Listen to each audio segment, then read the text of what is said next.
TV ನ್ಯೂಸ್ಗೆ ಸ್ವಾಗತ. ನಾನು ಚಾಂದಿನಿ. ಇದೀಗ ಮುಖ್ಯಾಂಶಗಳು. ಅಭಿವೃದ್ಧಿ ಸಂಪರ್ಕ ಸುಧಾರಣೆ ತಂತ್ರಜ್ಞಾನ ಅಪ್ಡೇಟ್ ಬಗ್ಗೆ ಬಿಎಸ್ಎನ್ಎಲ್ ಭವನದಲ್ಲಿ ಸಭೆ ನಡೆಸಿದ ಸಂಸದ ಶ್ರೇಯಸ್ ಪಟೇಲ್. ಚುನಾವಣೆ ಸಮೀಪದ ವೇಳೆ ಮಾತ್ರ ಕಾಂಗ್ರೆಸ್ ಗ್ಯಾರಂಟಿಗೆ ಚಾಲನೆ, ಹಾಸನದಲ್ಲಿ ನಿಖಿಲ್ ಕುಮಾರಸ್ವಾಮಿ ಟೀಕೆ.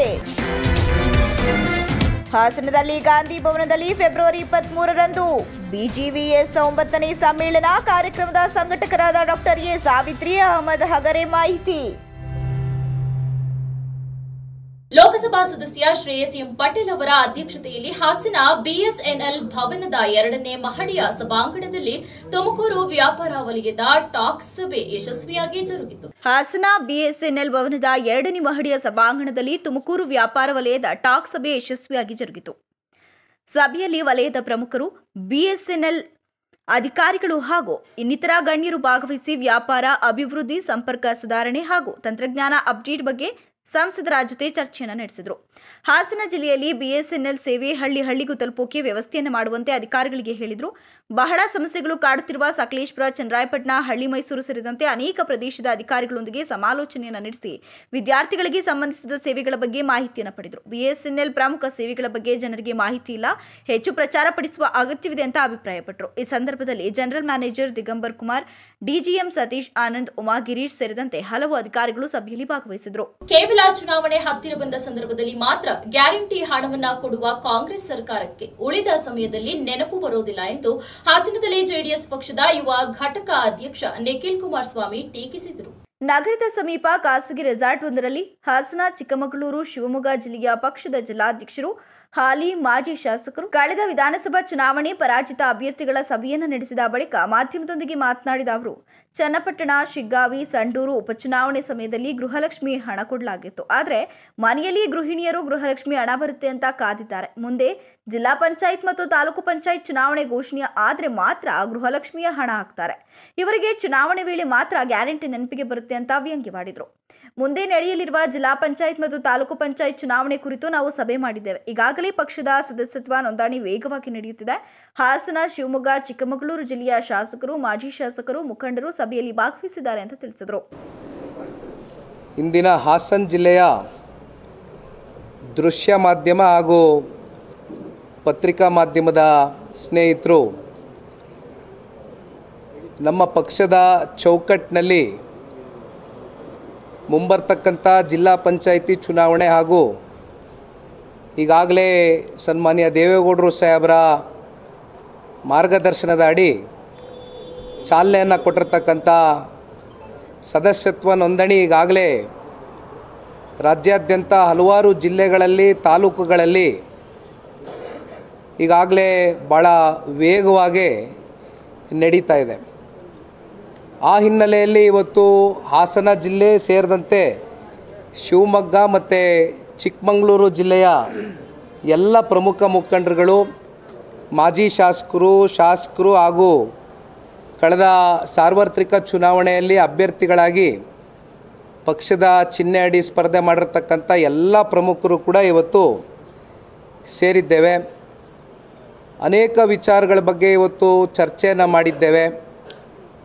ಪಕ್ಷದ ಸಂಘಟನೆಯ ಒಂದು ದೃಷ್ಟಿಯಿಂದ ಯಾವ ರೀತಿ ಮುಂಬರ್ತಕ್ಕಂಥ ಜಿಲ್ಲಾ ಪಂಚಾಯಿತಿ, ತಾಲೂಕು ಪಂಚಾಯಿತಿ ಚುನಾವಣೆಗಳನ್ನ ಭಾಳ ಗಂಭೀರವಾಗಿ ಪರಿಗಣನೆಗೆ ತಗೊಂಡು ಎದುರಿಸಬೇಕಾಗಿರ್ತಕ್ಕಂಥದ್ದು ಇವತ್ತು ಜನತಾದಳ ಪಕ್ಷ ಎಲ್ಲ ರೀತಿಯಾದಂಥ ಪೂರ್ವ ಸಿದ್ಧತೆಗಳು, ಪೂರ್ವ ತಯಾರಿಗಳನ್ನ ಮಾಡ್ಕೊಳ್ತಕ್ಕಂಥದ್ದಕ್ಕೆ ಈಗಾಗಲೇ ನಮ್ಮ ಪಕ್ಷದ ವರಿಷ್ಠರು ಸನ್ಮಾನ್ಯ ದೇವೇಗೌಡರು ಸಾಹೇಬರು ಹಾಗೂ ನಮ್ಮ ನಾಯಕರಾದಂಥ ಸನ್ಮಾನ್ಯ ಕುಮಾರಣ್ಣವರು, ಜೊತೆಯಲ್ಲಿ ನಮ್ಮ ಹಾಸನ ಜಿಲ್ಲೆಯ ನಾಯಕರಾಗಿರ್ತಕ್ಕಂಥ ಸನ್ಮಾನ್ಯ HD ರೇವಣ್ಣ ಅವರ ಒಂದು ಸಲಹೆ, ಅವರ ಒಂದು ಸೂಚನೆ ಇವತ್ತು ಮೂರೂ ಜಿಲ್ಲೆಯ ನಾಯಕರುಗಳು. ಇದೇ ವೇಳೆ ವಿಧಾನ ಪರಿಷತ್ ಸದಸ್ಯ ಸೂರಜ್ ರೇವಣ್ಣ, ಜೆಡಿಎಸ್ ಶಾಸಕಾಂಗ ಪಕ್ಷದ ಉಪನಾಯಕಿ ಶಾರದಾ, ಪೂರ್ವ ನಾಯಕ್, ಮಾಜಿ ಸಚಿವ HK ಕುಮಾರಸ್ವಾಮಿ, ಶಾಸಕ A Manju, CN Balakrishna, HP Swaroop, ಮಾಜಿ ಶಾಸಕ KS ಲಿಂಗೇಶ್, ಮುಖಂಡರುಗಳಾದ ಶೃಂಗೇರಿ ಸುಧಾಕರ್ ಶೆಟ್ರು, ಶಿವಮೊಗ್ಗ ಮಾಜಿ ಶಾಸಕರಾದ ಪ್ರಸನ್ನ, ಭದ್ರಾವತಿ ಶಾರದಾ, ಅಪ್ಪಾಜಿಗೌಡ, ಅರಸೀಕೆರೆ ಸಂತೋಷ್, ಬಾಣವರ ಅಶೋಕ್ ಸೇರಿದಂತೆ ಇತರರು ಉಪಸ್ಥಿತರಿದ್ದರು. ಹಾಸನದ ಎಂಜಿ ರಸ್ತೆ ಬಳಿ ಇರುವ ಗಾಂಧಿ ಭವನದಲ್ಲಿ ಭಾನುವಾರದಂದು ವಿಜ್ಞಾನ ಕಾರ್ಯಕರ್ತರ 9ನೇ ಸಮ್ಮೇಳನದಲ್ಲಿ ಪುಸ್ತಕ ಬಿಡುಗಡೆ ಮತ್ತು ವಿಚಾರ ಸಂಕಿರಣ ನಡೆಯಲಿದೆ ಎಂದು ಬಿಜಿವಿಎಸ್ ಗೌರವಾಧ್ಯಕ್ಷೆ ಡಾಕ್ಟರ್ ಎ ಸಾವಿತ್ರಿ ಮತ್ತು ಕಾರ್ಯದರ್ಶಿ ಅಹಮದ್ ಅಗ್ರೆ ತಿಳಿಸಿದರು. ಪತ್ರಿಕಾಗೋಷ್ಠಿಯಲ್ಲಿ ಬುಧವಾರ ಮಾತನಾಡಿ 2025 ಫೆಬ್ರವರಿ 23ರಂದು ಹಾಸನ ಜಿಲ್ಲಾ ಬಿಜಿವಿಎಸ್ನ 9ನೇ ಜಿಲ್ಲಾ ಸಮ್ಮೇಳನ ನಡೆಯಲಿದ್ದು, ಇದರ ಅಂಗವಾಗಿ ಬೆಳಗಿನ ಉದ್ಘಾಟನಾ ಅಧಿವೇಶನದಲ್ಲಿ ಹಾಸನ ಜಿಲ್ಲೆಯ ವಿಜ್ಞಾನ ಬರಹಗಾರ ಕೆಎಸ್ ರವಿಕುಮಾರ್ ಅವರು ಬಿಜಿವಿಎಸ್ ಹೊರತರುತ್ತಿರುವ ಶೈಕ್ಷಣಿಕ ಮಾಸಪತ್ರಿಕೆ ಟೀಚರ್ನಲ್ಲಿ ಭೂಗ್ರಹ ಕಳೆದ 3 ವರ್ಷಗಳಿಂದ ಜಾಗತಿಕ ತಾಪಮಾನದ ಬಿಸಿಗೆ ಬದಲಾದ ಹವಾಮಾನ ಜಗತ್ತಿನ ದುಡಿಯುವ ವರ್ಗಗಳ ಜೀವನದ ಮೇಲೆ ಮತ್ತು ಗ್ರಾಮೀಣ ಸಂಸ್ಕೃತಿ ಮೇಲೆ ಮಾಡಿದ ಅನಾಹುತಗಳ ಕುರಿತು ದಾಖಲಿಸಿದ ಸರಣಿ ಲೇಖನಗಳ ಗುಚ್ಛ ಹವಾಮಾನ ಬದಲಾವಣೆ ಬೇಕೇ ಈ ದಿನಗಳು ಪುಸ್ತಕ ಬಿಡುಗಡೆ ಹಾಗೂ ಈ ಸಂದರ್ಭದಲ್ಲಿ ಹವಾಮಾನ ವಿಪ್ಲವ ಭೂಜೀವಿಗಳ ಮೇಲೆ ತಂದಿರುವ ಕಂಟಕದ ಕುರಿತ ವಿಚಾರ ಸಂಕಿರಣ ಕೂಡ ನಡೆಯಲಿದೆ ಅಂತ ಹೇಳಿದರು. ವಿಜ್ಞಾನ ಚಳುವಳಿಯಾಗಿ ಜನರ ನಡುವೆ ವೈಜ್ಞಾನಿಕ ಮನೋಧರ್ಮವನ್ನು ಬಿತ್ತುವಂಥ ಕೆಲಸನ ಕಳೆದ 34 ವರ್ಷಗಳಿಂದ ಭಾರತ ವಿಜ್ಞಾನ ಸಮಿತಿ ಇಡೀ ದೇಶ ತುಂಬ ಮಾಡ್ತಾ ಇದೆ. ಭೂಪಾಲ್ ಗ್ಯಾಸ್ ಟ್ರಾಜಿಡಿಯ ಹಿನ್ನೆಲೆಯಲ್ಲಿ ಹುಟ್ಕೊಂಡಂಥ ಈ ಸಂಘಟನೆ ಜನಗಳಿಗೆ ಕನಿಷ್ಠ ವಿಜ್ಞಾನದ ಜ್ಞಾನ ಕೊಡಬೇಕು ಅನ್ನುವ ನೆಲೆ ಒಳಗಡೆ ದೇಶ ತುಂಬ ಜಾಥಾ ಹೊರಡಿತು. ಕರ್ನಾಟಕದಲ್ಲಿ ಎಚ್ ನರಸಿಂಹಯ್ಯನವರ ನೇತೃತ್ವದಲ್ಲಿ ಹೊರಡಿತು. ಆದರೆ ಜಾಥಾ ಹೋದಾಗ ಗೊತ್ತಾಗಿದ್ದೇನು ಅಂತಂದರೆ, ನಮಗೆ ಸ್ವಾತಂತ್ರ್ಯ ಸಿಕ್ಕಿ ಹೆಚ್ಚು ಕಡಿಮೆ 90ನೇ ಇಸ್ವಿ ಅಂತಂದ್ರೆ 47 ವರ್ಷ ಆಗೋಗ್ಬಿಟ್ಟಿತ್ತು. ನಮಗೆ ಸ್ವಾತಂತ್ರ್ಯ ಸಿಕ್ಕಿ 50 ವರ್ಷದ ಹತ್ತಿರ. 50 ವರ್ಷ ಆದರೂ ಕೂಡ ನಮ್ಮ ಲಿಟ್ರಸಿ 50% ರೇಟ್ಗಿಂತನೂ ಬಹಳ ಕಡಿಮೆ ಇತ್ತು. ವಿಶೇಷವಾಗಿ ಗ್ರಾಮೀಣ ಪ್ರದೇಶದಲ್ಲಿ ಲಿಟ್ರಸಿನೇ ಇರಲಿಲ್ಲ. ವಿಜ್ಞಾನ ಹೇಳೋಕ್ಕಿಂತ ಮುಂಚೆ ನಾವು ಸಾಕ್ಷರತೆಯನ್ನು ಹೇಳಬೇಕು ಅಂತೇಳಿ ಎರ್ನಾಕುಲಂನ ಜಿಲ್ಲೆಯನ್ನು ಮಾದರಿಯಾಗಿ ತಗೊಂಡು ಸಾಕ್ಷರತಾ ಆಂದೋಲನವನ್ನು ಶುರು ಮಾಡುತ್ತೆ. ಆ ಸಾಕ್ಷರತಾ ಆಂದೋಲನ ಶುರು ಮಾಡ್ಲಿಕ್ಕೋಸ್ಕರನೇ ಭಾರತ ವಿಜ್ಞಾನ ಸಮಿತಿ ಜನ್ಮ ತಾಳುತ್ತೆ, ಹುಟ್ಟುತ್ತೆ.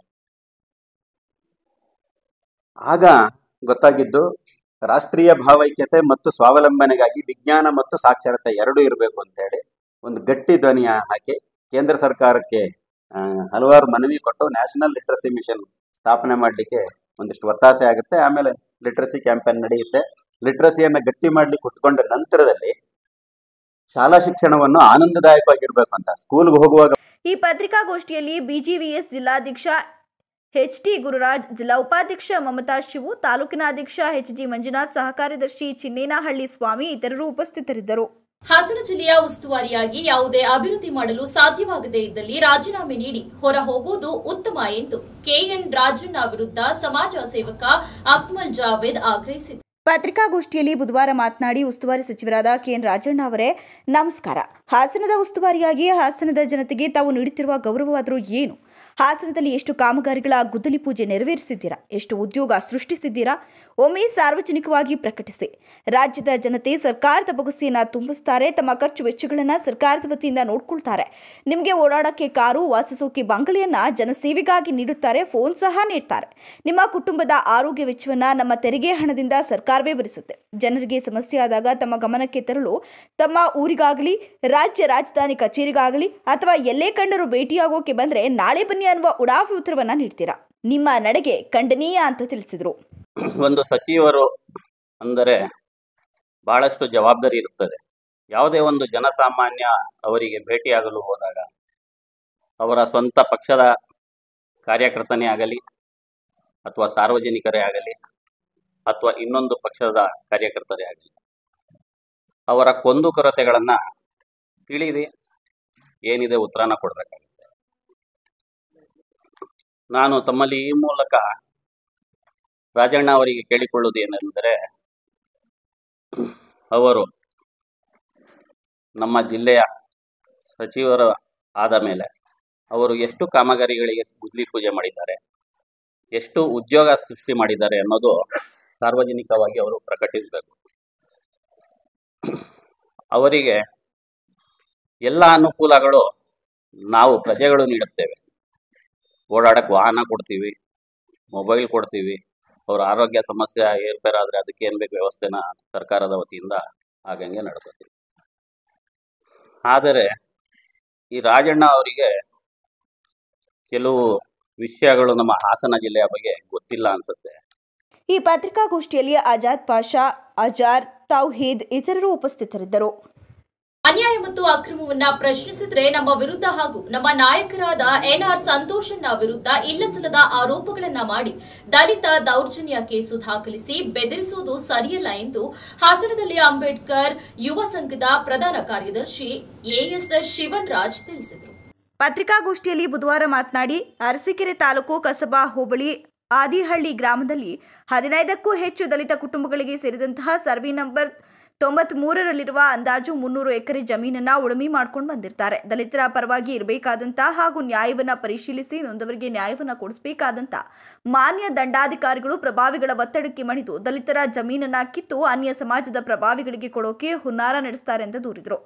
ಅರಸೀಕೆರೆ ತಾಲೂಕು ಕಸಬಾ ಹೋಬಳಿ ಜಾಜೂರು ಗ್ರಾಮ ಪಂಚಾಯಿತಿಗೆ ಸೇರುವ 16 ಎಕರೆ 12 ಎಕರೆ ಗೋಮಾಳ 4 ಎಕರೆ ಸ್ಮಶಾನ ಜಾಗದಲ್ಲಿ ಈಗಾಗಲೇ 12 ಎಕರೆ ಗೋಮಾಳ ಜಾಗದಲ್ಲಿ 40 ವರ್ಷಗಳಿಂದ ಉಳುಮೆ ಮಾಡ್ಕೊಂಡು ಬಂದಿರುವ 35ಕ್ಕೂ ಹೆಚ್ಚು ದಲಿತ ಕುಟುಂಬಗಳ ಜಾಗವನ್ನ ಹೆದರಿಸಿ ಕಿತ್ತುಕೊಳ್ಳುವ ಪ್ರಯತ್ನ ನಡೆದಿದೆ ಮತ್ತು ಈ ಜಾಗವನ್ನ ರಿಯಲ್ ಎಸ್ಟೇಟ್ ಉದ್ಯಮಿದಾರನಿಗೆ ಕೊಟ್ಟು ಸುಮಾರು 400 ನಿವೇಶನಗಳನ್ನ ಮಾಡಿ ಮಾರಾಟ ಮಾಡುವ ಬಹುಕೋಟಿ ಅವ್ಯವಹಾರ ನಡೆದಿರುವ ಬಗ್ಗೆ ತನಿಖೆ ಆಗಬೇಕು ಅಂತ ತಿಳಿಸಿದರು.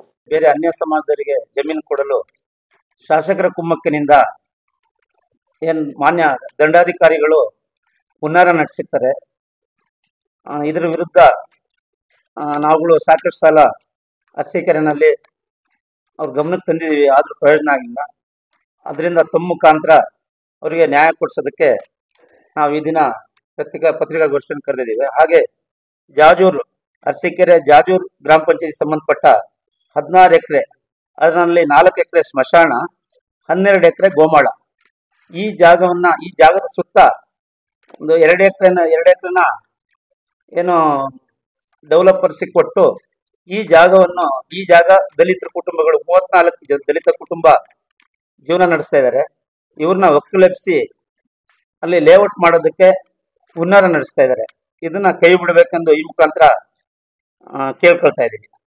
ಹಾಗೆ ಕಾಟೇಕೆರೆ ಕಸಬಾ ಹೋಬಳಿ ಗ್ರಾಮದ ಅಂದಿಮಟ್ಟಿಯಲ್ಲಿ ಸುಮಾರು ದಲಿತ ಕುಟುಂಬಗಳು 40 ಎಕರೆ ಜಮೀನನ್ನ ತುಂಬಾ 60-70 ವರ್ಷದಿಂದ ಅವರು ಉಳುಮೆ ಮಾಡ್ಕೊಂಡು ಬರ್ತಾ ಇದ್ದಾರೆ. ಇದನ್ನ ಸೋಲಾರ್ ಪ್ಲಾಂಟಿಗೆ ಕೊಡೋದಕ್ಕೆ ಹುನ್ನಾರ ನಡೀತಾ ಇದೆ. ಇದನ್ನ ಈ ತಕ್ಷಣ ಕೈ ಬಿಡಬೇಕು. ಹಾಗೆ ಮತ್ತೆ ಈ ಎಲ್ಲ ವಿಚಾರಗಳ ವಿರುದ್ಧ ಏನ್ ನಾವು ಕೇಳೋದಕ್ಕೆ ನಾವು ನಮ್ಮ JDS ಮುಖಂಡರಾದ ಎನ್ಆರ್ ಸಂತೋಷ್ ಅವರ ನೇತೃತ್ವದಲ್ಲಿ ಕೇಳೋದಕ್ಕೆ ಹೋದಾಗ ಏನ್ ಕಾಯ್ದೆ ಇದೆ, SC/ST ಕಾಯ್ದೆಯನ್ನ ಏನು ಈ ಶಾಸಕರು ದುರುಪಯೋಗ ಮಾಡ್ಕೊಂಡು ಕೇಳೋ ಸಂದರ್ಭದಲ್ಲಿ ನಮ್ಮ ಶಾಸಕನ ಸಂತೋಷಣ್ಣ ಮತ್ತೆ ಇತರ 14 ಜನಗಳ ಮೇಲೆ ಅಟ್ರಾಸಿಟಿ ಕೇಸ್ನ ಹಾಕಿಸ್ತಾರೆ. ಇದರ ವಿರುದ್ಧ ಈ ನಮ್ಮ ಕಾಯ್ದೆ ದುರುಪಯೋಗ ಆಗಬಾರ್ದು ಅಂತ ನಾವು ಈ ದಿನ ನಿಮ್ಮ ಮುಖಾಂತರ ಕೇಳ್ತಾ ಇದ್ದೀವಿ. 6 ದಿನ ನಾವು ಸಂತೋಷ ನಮ್ಮ ಸ್ನೇಹಿತರು ಭಾಸ್ಕರ್ ಅವರು ಮತ್ತೆ ನಗರಸಭೆ ಮಾಜಿ ಅಧ್ಯಕ್ಷರಾದ ಗಿರೀಶ್ ಅಣ್ಣ ಅವರು ನಗರಸಭೆಯಲ್ಲಿ ಮಾಹಿತಿ ಕೇಳೋದಕ್ಕೆ ಹೋದಾಗ ಅಲ್ಲಿ ನಗರಸಭೆ ಕಮಿಷನರ್ ಮತ್ತೆ ನಗರಸಭೆ ಅಧ್ಯಕ್ಷರು ಇವ್ರ ಮೇಲೆ ದೌರ್ಜನ್ಯ ನಡೆಸ್ತಾರೆ. ಆ ಸಂದರ್ಭದಲ್ಲಿ ನಮ್ಮ circle inspector Raghavendra town circle inspector ನೋಡಿ ಈ ಪತ್ರಿಕಾಗೋಷ್ಠಿಯಲ್ಲಿ ನಾಗೇಂದ್ರ, ಭೋಜನಾಯಕ್, ಉಮೇಶ್, ರೇಣು, ಭಾಸ್ಕರ್ ಇತರರು ಉಪಸ್ಥಿತರಿದ್ದರು. ಪ್ರಜಾಪಿತ ಬ್ರಹ್ಮಕುಮಾರಿ ಈಶ್ವರೀಯ ವಿಶ್ವವಿದ್ಯಾಲಯದ ವತಿಯಿಂದ ಭಾರತದ ಇತಿಹಾಸ ಪ್ರಸಿದ್ಧ ಹಾಗೂ ಆಧ್ಯಾತ್ಮಿಕ ಚಿತ್ರ ಪ್ರದರ್ಶನ ಕಾರ್ಯಕ್ರಮವನ್ನು ಫೆಬ್ರವರಿ 23ರಿಂದ ಆಯೋಜಿಸಲಾಗಿದೆ ಎಂದು ವಿಶ್ವವಿದ್ಯಾಲಯದ ಸಕಲೇಶಪುರ ಶಾಖೆಯ ಸಂಚಾಲಕಿ ಚಂದ್ರಿಕಾ ಹೇಳಿದ್ದಾರೆ. ಪಟ್ಟಣದ ಲಕ್ಷ್ಮೀಪುರ ಬಡಾವಣೆಯಲ್ಲಿರುವ ಪ್ರಜಾಪಿತ ಬ್ರಹ್ಮಕುಮಾರಿ ಈಶ್ವರೀಯ ಶಾಖೆಯಲ್ಲಿ ನಡೆದ ಸುದ್ದಿಗೋಷ್ಠಿಯಲ್ಲಿ ಮಾತನಾಡಿದ ಅವರು, ಪ್ರಜಾಪಿತ ಬ್ರಹ್ಮಕುಮಾರಿ ಈಶ್ವರೀಯ ವಿಶ್ವವಿದ್ಯಾಲಯದ ವಿವಿಧ ಶಾಖೆಗಳಿಂದ 600ಕ್ಕೂ ಹೆಚ್ಚು ಜನರು ಆಗಮಿಸುತ್ತಿದ್ದಾರೆ.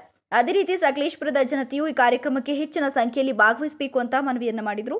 ನಂತರ ಹಾಸನ ಶಾಖೆಯ ಪ್ರತಿನಿಧಿ ಶ್ರೀ ಬಾಬಣ್ಣ ಮಾತನಾಡಿ, ನಮ್ಮ ಸಂಸ್ಥೆಯು ಧಾರ್ಮಿಕ ಸಂಸ್ಥೆ ಅಲ್ಲ, ಬದಲಾಗಿ ಮನುಷ್ಯ ತನ್ನನ್ನು ತಾನೇ ಅರ್ಥ ಮಾಡಿಕೊಳ್ಳೋಕೆ ಮಾರ್ಗದರ್ಶನ ನೀಡುವ ಆಧ್ಯಾತ್ಮಿಕ ಸಂಸ್ಥೆಯಾಗಿದೆ ಅಂತ ಹೇಳಿದ ಅವರು, ಆಸ್ತಿ ಸಂಪಾದನೆ ಮಾತ್ರ ಮನುಷ್ಯನ ಗುರಿಯಾಗಬಾರದು, ನೈಸರ್ಗಿಕ ಸುಂದರತೆಯನ್ನ ಪುನಃ ಸ್ಥಾಪಿಸಿ ಮುಂದಿನ ಪೀಳಿಗೆಗೆ ಆರೋಗ್ಯಕರ ಸಮಾಜವನ್ನು ಸೃಷ್ಟಿ ಮಾಡುವುದು ನಮ್ಮ ಕರ್ತವ್ಯ ಅಂತ ಅಭಿಪ್ರಾಯಪಟ್ಟರು. ಅದನ್ನು ನಾವು ನಿಮಗೆ ಹೇಳ್ತಾ ಇದ್ದೀವಿ. ಪ್ರಜಾಪಿತ ಬ್ರಹ್ಮಕುಮಾರಿ ಈಶ್ವರೀಯ ವಿಶ್ವವಿದ್ಯಾಲಯದ ಸಕಲೇಶಪುರದಲ್ಲಿ ಪ್ರಥಮವಾಗಿ 89ನೇ ತ್ರಿಮೂರ್ತಿ ಶಿವಜಯಂತಿ ಮಹೋತ್ಸವ ಅಂಗವಾಗಿ 12 ಜ್ಯೋತಿರ್ಲಿಂಗಗಳ ಪುಣ್ಯ ದರ್ಶನ ಹಾಗೂ ಸಹಸ್ರಲಿಂಗ ದರ್ಶನ, ಚಿತ್ರ ಪ್ರದರ್ಶನ, ವ್ಯಸನ ಮುಕ್ತ ಪ್ರದರ್ಶನ ಏರ್ಪಡಿಸಿರುತ್ತೇವೆ. ಈ ಕಾರ್ಯಕ್ರಮವು 2025 ಫೆಬ್ರವರಿ 23ರಿಂದ ಮಾರ್ಚ್ 2ರವರೆಗೆ ಶ್ರೀ ಗುರುವೇಗೌಡ ಕಲ್ಯಾಣ ಮಂಟಪದ ಪಕ್ಕದಲ್ಲಿರುವ ಸ್ಥಳದಲ್ಲಿ ಉಚಿತವಾಗಿ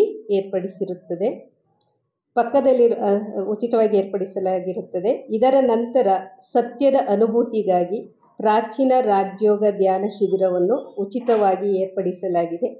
ದಿನದಲ್ಲಿ 1 ಗಂಟೆಯಂತೆ, ಅಂದರೆ ಬೆಳಗಿನ 6ರಿಂದ 8 ಮತ್ತು ಸಂಜೆ 6ರಿಂದ 8 ಲಕ್ಷ್ಮೀಪುರ ಬಡಾವಣೆಯ ಬ್ರಹ್ಮಕುಮಾರಿ ಈಶ್ವರಿಯ ವಿಶ್ವವಿದ್ಯಾಲಯದ ಶಾಖೆಯಲ್ಲಿ ಉಚಿತವಾಗಿ ಏರ್ಪಡಿಸಿರುತ್ತೇವೆ. ಈ ರಾಜಯೋಗ ಅಭ್ಯಾಸ ಮಾಡೋದ್ರಿಂದ ಭಯ, ಚಿಂತೆ, ಮಾನಸಿಕ ದುರಭ್ಯಾಸ, ದುಶ್ಚಟಗಳು. ಈ ಸಂದರ್ಭದಲ್ಲಿ ಬ್ರಹ್ಮಕುಮಾರಿ ಈಶ್ವರಿಯ ವಿಶ್ವವಿದ್ಯಾಲಯದ ವಿದ್ಯಾರ್ಥಿ ಬಸವರಾಜ್ ಹಾಜರಿದ್ದರು. ಹಾಸನ ನಗರದ ಸಮೀಪ ಬೋನಹಳ್ಳಿ ಕ್ರಾಸ್ ಲೇಔಟ್ನಲ್ಲಿ ಕರ್ನಾಟಕ ರಾಜ್ಯ ರಸ್ತೆ ಸಾರಿಗೆ ಸಂಸ್ಥೆ ನೌಕರರ ಗೃಹ ನಿರ್ಮಾಣ ಸಹಕಾರ ಸಂಘದ ನೂತನ ಕಟ್ಟಡವನ್ನು ಸಂಸದ ಶ್ರೇಯಸ್ ಪಟೇಲ್ ಬುಧವಾರದಂದು ಉದ್ಘಾಟಿಸಿದರು. ಕೆಂಗೇರಿ ವಿಶ್ವ ಒಕ್ಕಲಿಗರ ಮಹಾಸಂಸ್ಥಾನ ಮಠದ ಪೀಠಾಧ್ಯಕ್ಷರಾದ ಡಾಕ್ಟರ್ ಶ್ರೀ ನಿಶ್ಚಲಾನಂದನಾಥ ಮಹಾಸ್ವಾಮೀಜಿಯವರು ಉಪಸ್ಥಿತರಿದ್ದು ದಿವ್ಯ ಸಾನ್ನಿಧ್ಯವನ್ನು ವಹಿಸಿದರು. ಇದೇ ಸಂದರ್ಭದಲ್ಲಿ ನಗರದ ಸಾರಿಗೆ ಇಲಾಖೆ ಅಧಿಕಾರಿಗಳು, ಸಂಘದ ಅಧ್ಯಕ್ಷರು ಹಾಗೂ ಪದಾಧಿಕಾರಿಗಳು ಭಾಗವಹಿಸಿದ್ದರು. ಹಾಸನ ವಿಶ್ವವಿದ್ಯಾಲಯವನ್ನ ಇಲ್ಲಿಯೇ ಮುಂದುವರಿಸುವಂತೆ ಆಗ್ರಹಿಸಿ ವಿಶ್ವವಿದ್ಯಾಲಯದ ಉಪನ್ಯಾಸಕರು ಹಾಗೂ ವಿದ್ಯಾರ್ಥಿಗಳು ಸೇರಿ 3ನೇ ದಿನ ಬುಧವಾರವೂ ಕೂಡ ಹೇಮಗಂಗೋತ್ರಿ ಕಾಲೇಜು ಬಳಿ ತಮ್ಮ ಧರಣಿಯನ್ನ ಮುಂದುವರೆಸಿದರು. ಉಪಮುಖ್ಯಮಂತ್ರಿಗಳ ನೇತೃತ್ವದ ಸಂಪುಟ ಉಪಸಮಿತಿಯ ಕಳೆದ ಸರ್ಕಾರದ ಅವಧಿಯಲ್ಲಿ ಸ್ಥಾಪಿಸಲ್ಪಟ್ಟಿದ್ದ 2 ವಿಶ್ವವಿದ್ಯಾನಿಲಯಗಳನ್ನು ಮುಚ್ಚಲು ತೀರ್ಮಾನಿಸಿದೆ ಎಂಬ ವರದಿಯಾಗಿದ್ದು, ಹಾಸನ ಜಿಲ್ಲೆಯಲ್ಲಿ ಹೊಸದಾಗಿ ಶುರುವಾಗಿದ್ದ ಹಾಸನ ವಿಶ್ವವಿದ್ಯಾಲಯವನ್ನು ಸಹ ಮುಚ್ಚಬೇಕಾಗಿರುವುದು ಈ ಜಿಲ್ಲೆಯ ಜನರಿಗೆ ನಿರಾಸೆಯಾಗಿದೆ. ಇದರಿಂದ ಇಲ್ಲಿ ಗ್ರಾಮೀಣ ಭಾಗದ ವಿದ್ಯಾರ್ಥಿಗಳಿಗೆ ಉನ್ನತ ಶಿಕ್ಷಣವು ದುಬಾರಿಯಾಗಲಿದೆ. ಪ್ರಸ್ತುತ ನಮ್ಮ ಜಿಲ್ಲೆಯ ಹಾಸನ ವಿಶ್ವವಿದ್ಯಾಲಯದ ವ್ಯಾಪ್ತಿಗೆ 56 ಕಾಲೇಜುಗಳು ಸೇರಿದ್ದು ಒಟ್ಟು 29,000 ವಿದ್ಯಾರ್ಥಿಗಳು ಸ್ನಾತಕ ಮತ್ತು ಸ್ನಾತಕೋತ್ತರ ಪ್ರವೇಶ ಪಡೆದು ವ್ಯಾಸಂಗವನ್ನು ಮಾಡುತ್ತಿದ್ದಾರೆ. ಈ ಪ್ರತಿಭಟನೆಯಲ್ಲಿ doctor S J. Mahesh, doctor Pushpavathi, doctor Puttarajappa, doctor Ashok, doctor Premkumar ಸೇರಿದಂತೆ ಇತರರು ಉಪಸ್ಥಿತರಿದ್ದರು.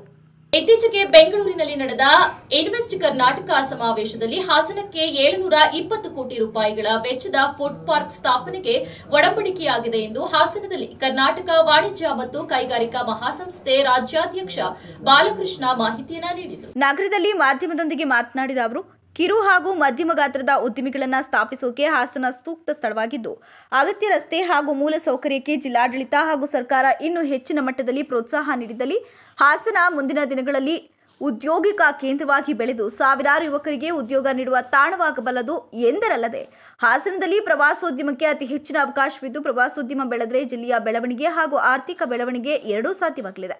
ಈ ನಿಟ್ಟಿನಲ್ಲಿ ಜಿಲ್ಲೆಯ ಉದ್ಯಮಿಗಳು ಗಮನ ಹರಿಸಬೇಕು ಅಂತ ಹೇಳಿದರು. ಈಗ ಓದ್ತಾ ಇರುವಂತ ಇಂಜಿನಿಯರಿಂಗ್ ಮಕ್ಕಳು ಅಥವಾ ಮ್ಯಾನೇಜ್ಮೆಂಟ್ ಕಾಲೇಜಸ್ ಓದ್ತಾ ಇರುವಂತ ಮಕ್ಕಳು ಎನಿ ಬಿಸ್ನೆಸ್ ಪ್ಲಾನ್ ತಗೊಂಡ್ಬಂದ್ರೆ ಅದನ್ನ will convert them into A business. ಅಂದ್ರೆ ಅವ್ರಿಗೆ ಹೇಗೆ ಬಿಸ್ನೆಸ್ ಮಾಡಬೇಕು ಆ ಪ್ಲಾನ್ ಅನ್ನೋದನ್ನ ನಾವು ಅವ್ರಿಗೆ ಎಜುಕೇಟ್ ಮಾಡ್ತೀವಿ, ಅದನ್ನ ಅವ್ರ ಹತ್ರ ಪ್ರೆಸೆಂಟ್ ಮಾಡ್ತೀವಿ. ಅದರಲ್ಲಿ ಪ್ರೈಸ್ ಬಂದವರಿಗೆ 10 ಲಕ್ಷವರೆಗೂ ನಾವು ಅದನ್ನ ಬಹುಮಾನ ಕೊಡ್ತೀವಿ ಅವರಿಗೆ. ನಂತರ ಅವರಿಗೆ ಇನ್ ಕೇಸ್ ಅವರು ಅದನ್ನ ಬಿಸ್ನೆಸ್ ಮಾಡ್ತಾರೆ ಅಂದ್ರೆ we have Tide up with venture capitalist, ಅಂದ್ರೆ ಇನ್ವೆಸ್ಟ್ಮೆಂಟ್ ಮಾಡುವಂತ ಜನ ಅದಕ್ಕೆ ಟೈಪ್ ಮಾಡಿದ್ದೀವಿ. ಅದ್ರ ಜೊತೆಗೆ bankers, state bank of India ಇರ್ಬೋದು, ಮತ್ತೊಂದು ಬ್ಯಾಂಕ್ಗಳಲ್ಲಿ ಕೊಲಾಟ್ರಲ್ ಸೆಕ್ಯೂರಿಟಿ ಇಲ್ಲದೆ ಇರುವಂತ 1 ಕೋಟಿವರೆಗೂ ಲೋನ್ ಕೊಡುವಂತ ಫೆಸಿಲಿಟೀಸ್ ಮಾಡಿದ್ದೀವಿ ಅಂತ ಒಂದು ಕಾರ್ಯಕ್ರಮ. ಕ್ಷೇತ್ರದ ಶಾಸಕ ಎಚ್.ಪಿ. ಸ್ವರೂಪ್ರಕಾಶ್ ಮಾತನಾಡಿ, ಹಾಸನ ಕೈಗಾರಿಕಾ ಪ್ರದೇಶದಲ್ಲಿ ಉದ್ಯಮಿಗಳಿಗೆ ಅನುಕೂಲವಾಗಲೆಂದು ರಿಯಾಯಿತಿ ದರದಲ್ಲಿ ಭೂಮಿ ನೀಡಲಾಗಿದ್ದು, ಯಾರಾದರೂ ತಮ್ಮ ನಿಯೋಜಿತ ಯೋಜನೆಗಳನ್ನು ಅನುಷ್ಠಾನಗೊಳಿಸಲು ವಿಫಲವಾದರೆ ಅಥವಾ ನೀಡಿದ ಭೂಮಿಯನ್ನು ಸದ್ಬಳಕೆ ಮಾಡದಿದ್ದರೆ ಕಾನೂನು ಪ್ರಕಾರ ಕ್ರಮ ಕೈಗೊಂಡು ಅಗತ್ಯವಿರುವವರಿಗೆ ಭೂಮಿಯನ್ನು ಮರು ಹಂಚಿಕೆ ಮಾಡಲಾಗುತ್ತೆ. ಹಾಸನದಲ್ಲಿ ಐಟಿ ಪಾರ್ಕ್ ಸ್ಥಾಪನೆಗೆ ಈಗಾಗಲೇ ಯೋಜನೆಯು ಸಿದ್ಧವಾಗಿದ್ದು, ಈ ಕುರಿತು ಕೇಂದ್ರ ಸಚಿವ ಎಚ್.ಡಿ. ಕುಮಾರಸ್ವಾಮಿ ಸೂಕ್ತ ಸಹಕಾರ ನೀಡುವ ಭರವಸೆಯನ್ನ ಈಗಾಗಲೇ ನೀಡಿದ್ದಾರೆ ಅನ್ನೋ ಮಾಹಿತಿಯನ್ನ ಕೂಡ ನೀಡಿದ್ರು. ನಡೀತಾ ಇದೆ. ಬಟ್ ಅದೇ ತಾವೆಲ್ಲಗೆ ನಮ್ಮಲ್ಲಿ ಐಟಿ ಹಬ್ಬ ಆಗ್ಬೇಕಾಗಿ ಮತ್ತೆ 200 ಎಕರೆ ಮೊನ್ನೆ ಏನ್ ಕೊಟ್ಟಿದ್ದಾರೆ ಅಲಾಟ್ಮೆಂಟ್ ಮಾಡಿದ್ರಲ್ಲ, ಅದು ಜಿನಿನ್ ಆಗಿ ಯಾರು ಇಂಡಸ್ಟ್ರಿ ಮಾಡ್ತಾರೆ ಅವ್ರಿಗೆ ಮಾಡಿದ್ರಿ ಮೊನ್ನೆ 200 ಎಕರೆ ಇದ್ರಲ್ಲಿ. ಬಹುತೇಕ ಎಲ್ಲ ಇಂಡಸ್ಟ್ರಿಗೆ ಅವರು ಕೂಡ ಅವ್ರದೇ ಒಂದು ನೀತಿ ನಿಯಮಗಳಿದೆ. ಇಷ್ಟು ವರ್ಷದಲ್ಲಿ ಕನ್ಸ್ಟ್ರಕ್ಷನ್ ಆಗಬೇಕು, ಮತ್ತೆ ಏನ್ ಪ್ರಾಜೆಕ್ಟ್ ಕೊಟ್ಟಿದ್ದಾರೆ ಅದೇ ಪ್ರಾಜೆಕ್ಟ್ ಪರ್ಪಸ್ ಫುಲ್ಫಿಲ್ ಆಗಬೇಕು ಅಂತ ಬಹುತೇಕ ಪ್ರಾಜೆಕ್ಟ್ಸ್ಗಳು ಬರ್ತಾ ಇದೆ. ನಾನು ಕೂಡ ಮುಂದೆ ಹೇಳಿದೆ, ನಮ್ಮ ಕುಮಾರಣ್ಣ ಅವ್ರು ಬಂದಾಗ ನಾನು ನಮ್ಮ ಕೇಂದ್ರ ಸಚಿವರು ನಾನು ಕೂಡ ಮನವಿಯನ್ನು ಮಾಡಿದೆ. ನಮ್ಮ ಹಾಸನಲ್ಲಿ ಈಗ ನಮ್ಮ ಅಧ್ಯಕ್ಷರು ಬಾಲಕೃಷ್ಣ ಅವರು ಹೇಳಿದಾಗ ನಮ್ಮ ಹಾಸನ ಜಿಲ್ಲೆಯಲ್ಲಿ 6ಕ್ಕೂ ಹೆಚ್ಚು ಇಂಜಿನಿಯರಿಂಗ್ ಕಾಲೇಜ್ ಇದೆ, 11ಕ್ಕೂ ಹೆಚ್ಚು ಡಿಪ್ಲೊಮಾ ಕಾಲೇಜ್ ಇದೆ, ಮೆಡಿಕಲ್ ಕಾಲೇಜ್ ಇದೆ, ಕೆಲವೊಂದು ಈ ಸುದ್ದಿಗೋಷ್ಠಿಯಲ್ಲಿ ಎಫ್ಕೆಸಿಸಿಐ ಮಾಜಿ ಅಧ್ಯಕ್ಷ ರಮೇಶ್ ಎನ್ ಲಹೋಟಿ, ಸಾಯಿರಾಮ್ ಪ್ರಸಾದ್, ಎಫ್ಕೆಸಿಸಿಐ ನಿರ್ದೇಶಕ ಎಚ್.ಎ. ಕಿರಣ್ ಕುಮಾರ್ ಇತರರು ಉಪಸ್ಥಿತರಿದ್ದರು. ಕೊನೆಯಲ್ಲಿ ಮತ್ತೊಮ್ಮೆ ಮುಖ್ಯಾಂಶಗಳು. ಅಭಿವೃದ್ಧಿ, ಸಂಪರ್ಕ ಸುಧಾರಣೆ, ತಂತ್ರಜ್ಞಾನ ಅಪ್ಡೇಟ್ ಬಗ್ಗೆ ಬಿಎಸ್ಎನ್ಎಲ್ ಭವನದಲ್ಲಿ ಸಭೆ ನಡೆಸಿದ ಸಂಸದ ಶ್ರೇಯಸ್ ಪಟೇಲ್. ಚುನಾವಣೆ ಸಮೀಪದ ವೇಳೆ ಮಾತ್ರ ಕಾಂಗ್ರೆಸ್ ಗ್ಯಾರಂಟಿಗೆ ಚಾಲನೆ, ಹಾಸನದಲ್ಲಿ ನಿಖಿಲ್ ಕುಮಾರಸ್ವಾಮಿ ಟೀಕೆ. ಹಾಸನದಲ್ಲಿ ಗಾಂಧಿ ಭವನದಲ್ಲಿ ಫೆಬ್ರವರಿ 23ರಂದು ಬಿಜಿವಿಎಸ್ 9ನೇ ಸಮ್ಮೇಳನ. ಕಾರ್ಯಕ್ರಮದ ಸಂಘಟಕರಾದ ಡಾಕ್ಟರ್ ಎ. ಸಾವಿತ್ರಿ ಅಹಮದ್ ಹಗರೆ ಮಾಹಿತಿ.